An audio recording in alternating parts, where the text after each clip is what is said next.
Nesse vídeo, nessa pequena mensagem, eu quero meditar com vocês no que está escrito lá em Mateus, capítulo 17, versículos de 24 a 27.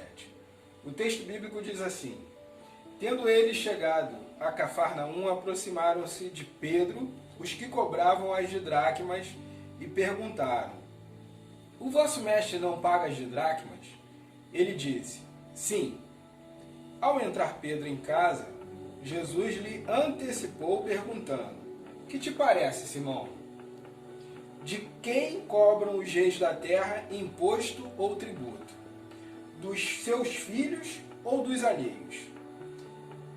Quando ele respondeu: Dos alheios, Jesus lhe disse: Logo são isentos os filhos.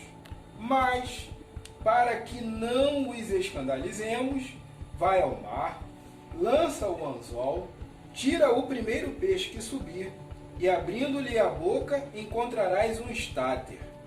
Toma-o e dá-lhe, para mim, por mim e por ti.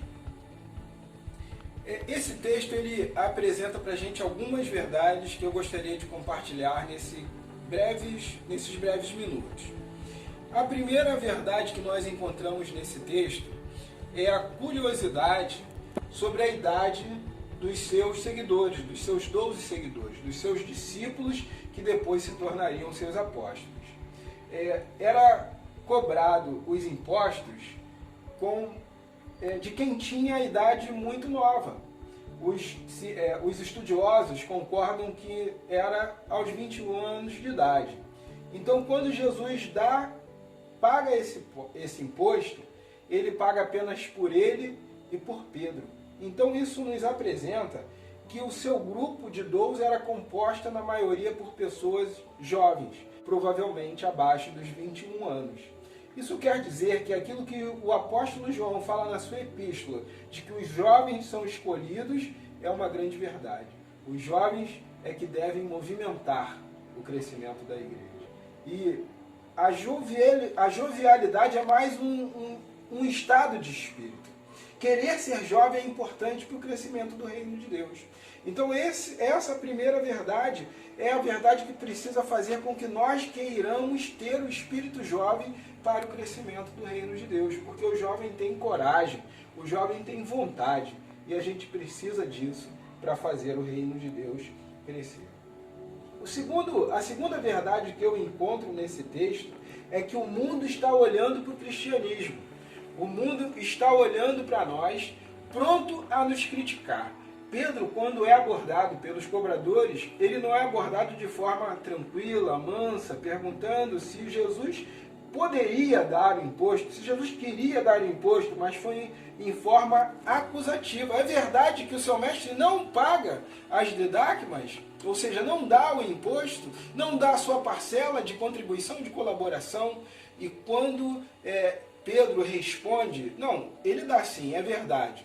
Isso nos aponta que Jesus estava acostumado a pagar o imposto. No entanto, naquele dia, as pessoas o acusaram.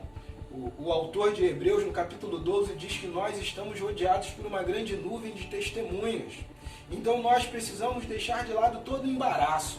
Então, o mundo está olhando para o cristão. O mundo está olhando para você, querendo cobrar de você os teus erros. Então o autor de Hebreus nos aconselha, vamos ficar esperto. Deixa o pecado que nos tenazmente nos rodeia, que nos atrapalha, e vamos olhar para frente, vamos olhar para Cristo, que é o autor e consumador da nossa fé. O mundo está olhando para a gente. A terceira verdade que eu encontro nesse texto é que a situação de filho traz responsabilidade maior. Quando Pedro adentra a casa em que Jesus está, e Jesus se antecipa a ele já fazendo a pergunta: os reis vão cobrar de quem? Dos príncipes, dos seus filhos, ou de quem é alheio à sua família? E Pedro responde: dos alheios. Então Jesus praticamente diz que então os filhos estariam isentos. Só que essa isenção dos filhos, ela precisa ser feita com responsabilidade. O fato de nos tornarmos como filho de Deus traz para nós uma responsabilidade maior. Precisamos ser muito mais responsáveis por aquilo que fazemos. Precisamos ser muito mais honestos na nossa vida do dia a dia. Precisamos dar os melhores exemplos para os nossos filhos, para os nossos pais, para os nossos irmãos da igreja. Nós precisamos saber que a graça, ela é diferente da lei. Aquela história de que quando Deus castigava, abria um grande buraco no deserto e castigava o povo, morrendo muitas pessoas, as cobras picavam os desordeiros, os pecadores, não acontece mais no Novo Testamento, mas nós temos uma maior responsabilidade como filhos de Deus, porque nós conhecemos o que eles lá no Velho Testamento não conheciam, o final da história, e fomos alcançados maravilhosamente pela graça de Jesus. Sim, o fato de sermos filhos nos traz maior responsabilidade. A quarta verdade que eu encontro nesse texto é que a provisão de Deus chega na hora certa, ainda que seja necessário o milagre. Deus está pronto a nos socorrer, Deus está pronto a nos ajudar, Deus está pronto a prover aquilo que a gente precisa, mas no seu tempo, na hora certa, a provisão de Deus chega. É interessante que naquele momento Jesus não estava com recursos para pagar.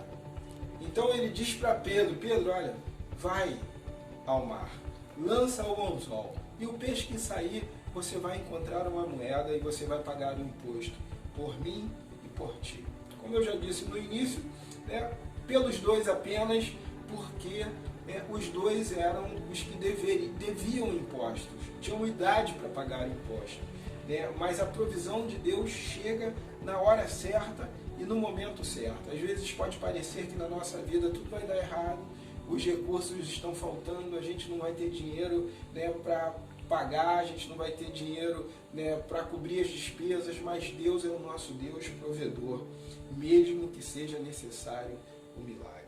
E a quinta verdade, quinta e última verdade que eu encontro nesse texto é que Jesus reafirma, tal como na ressurreição de Lázaro, que a nossa parte precisa continuar sendo feita. Nós podemos ter o espírito jovem, nós podemos saber que o mundo está olhando para o cristianismo disposto a nos criticar, que a situação de filho alcançados pela graça nos traz maior responsabilidade, que a provisão de Deus chega na hora certa, mas nada disso adianta se nós não depositarmos não apenas a nossa confiança em Deus, mas a nossa atitude em Deus. Então, esse texto reafirma que Deus não faz aquilo que a gente tem que fazer. Pedro teve que lançar o anzol, pegar o peixe, para que o milagre acontecesse. Será que nós estamos fazendo totalmente a nossa parte para que o milagre de Deus aconteça na nossa vida, na vida dos nossos familiares, na vida da nossa comunidade, na vida do nosso país, que está tão precisando de socorro por conta de tantas coisas que têm acontecido? Vamos fazer a nossa parte. Que Deus nos abençoe. Que Deus complete aquilo que precisa ser completado no teu coração, na tua vida e na vida da tua família. Em nome de Jesus.